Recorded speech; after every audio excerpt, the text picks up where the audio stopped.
3% इतकाच पाणीसाठा उपलब्ध. पाणीसाठा कमी झालाय, पाणीसाठ्यामध्ये घट झालेली आहे. कोल्हापुरातील धरणातील पाणीसाठा आटू लागला. मान्सून लांबल्यामुळे एकतर पाऊस आलेला नाही आणि त्याचबरोबर महाराष्ट्रावरती भीषण पाणी टंचाईचं संकट आहे जे ओढवलेलं आहे. कोल्हापूरची परिस्थिती ही काही वेगळी नाही. कोल्हापुरातील धरणातील पाणीसाठा आटू लागला आणि ह्या पाणीसाठ्याची घट झाल्यामुळे आहे कोल्हापूरकरांवरती देखील मोठ्या प्रमाणावरती पाणी टंचाईचं सावट यावर्षी आलं. खरं तर कोल्हापूर जिल्हा म्हणजेच पाणीदार जिल्हा म्हणून ओळखला जातो. याच पाणीदार जिल्ह्यामधील काळंबावाडी धरण हे एक महत्त्वाचं धरण, कारण ह्या धरणातून थेट कोल्हापूरला कोल्हापूर शहराला पाणी पुरवठा केला जातो. आणि ह्याच धरणाची आजची परिस्थिती काय आहे, पाणी पुरवठा किती आहे, पाणीसाठा किती आहे आणि ह्या धरण क्षेत्रामध्ये पावसाला सुरुवात झाली का, या सगळ्याच विषयी आपण या रिपोर्टमध्ये जाणून घेणार आहोत.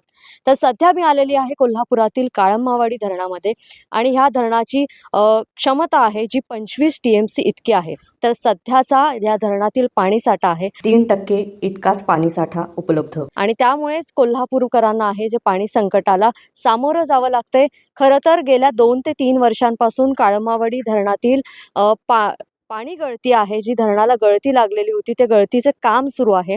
आणि हेच काम सुरू असल्यामुळे गेल्या वर्षी कोल्हापुरातील ह्या काळंबावाडी धरणामध्ये जे पाणी साठवलं जातं, पूर्ण क्षमतेनं न साठवता ते कमी क्षमतेनं पाणी साठवलं गेलं.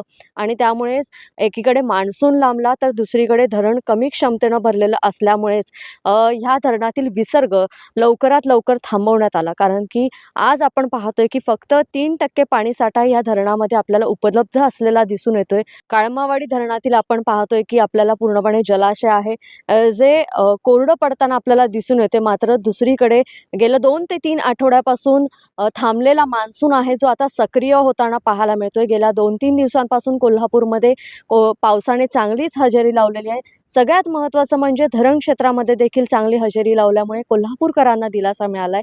मात्र काळंबावाडी हे कोल्हापूर शहरासाठी खूप महत्त्वाचं धरण मानलं जातं, कारण ह्याच काळंबावाडी धरणातून थेट पाईपलाईन योजना आहे जी शहरासाठी खास तयार करण्यात आली आणि त्याच थेट पाईपलाईन योजनेच्या माध्यमातून कोल्हापूर शहराला पूर्णपणे पुरवठा केला जातो. मात्र पाणीसाठा कमी झाला आहे, पाणीसाठ्यामध्ये घट झालेली आहे. त्यामुळे थेट पाईपलाईन योजनेमधील येणारं पाणी आहे ते थांबलेलं आहे. आणि त्याचबरोबर सगळ्यात महत्त्वाचं म्हणजे गेल्या अनेक वर्षांपासून हे थेट पाईपलाईनचं पाणी जरी कोल्हापूरकरांना मिळत असलं तरी थेट पाईपलाईनसाठी ज्या ठिकाणी पाईप ठेवलेल्या आहेत त्या ठिकाणची जर परिस्थिती पाहिली तर संपूर्णपणे जॅकवेल आहेत ते गाळामध्ये रुतलेले आहेत. त्यामुळे महानगरपालिकेकडनं युद्ध पातळीवरती तेथील गाळ काढण्याचं काम देखील सुरू होतं.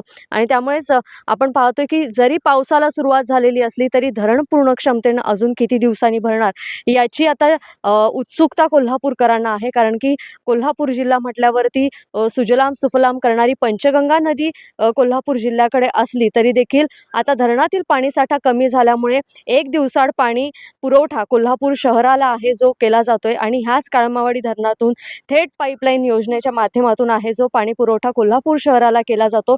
मात्र सगळ्यात महत्त्वाचं काळंबावाडी धरणातून ज्यावेळेला विसर्ग होतो तो विसर्ग आहे तो कोल्हापूर शहरासाठी आवश्यक तर आहेच, मात्र त्याचबरोबर कोल्हापूरला लागूनच असलेलं कर्नाटक राज्य आहे, या कर्नाटक राज्याला देखील पाणी पुरवठा पाणी आहे जे या विसर्गातूनच जातं. त्यामुळे काळंबावाडी धरणावरती ज्या पद्धतीने कोल्हापूरकर अवलंबून आहेत त्याच पद्धतीने कर्नाटकातील नागरिक देखील अवलंबून आहेत. म्हणूनच गळतीचं जे काम होतं ते युद्ध पातळीवरती केलं जात होतं. आजही गळती काढण्याचं काम, धरणाचं गळती काढण्याचं काम आहे जे युद्ध पातळीवरती केलं जाते. मात्र हे काम कधीपर्यंत पूर्ण होईल याची काही शाश्वती देण्यात आलेली नाही आहे. मात्र सध्या ह्या धरण क्षेत्रामध्ये आहे जी पावसाला सुरुवात झालेली आहे.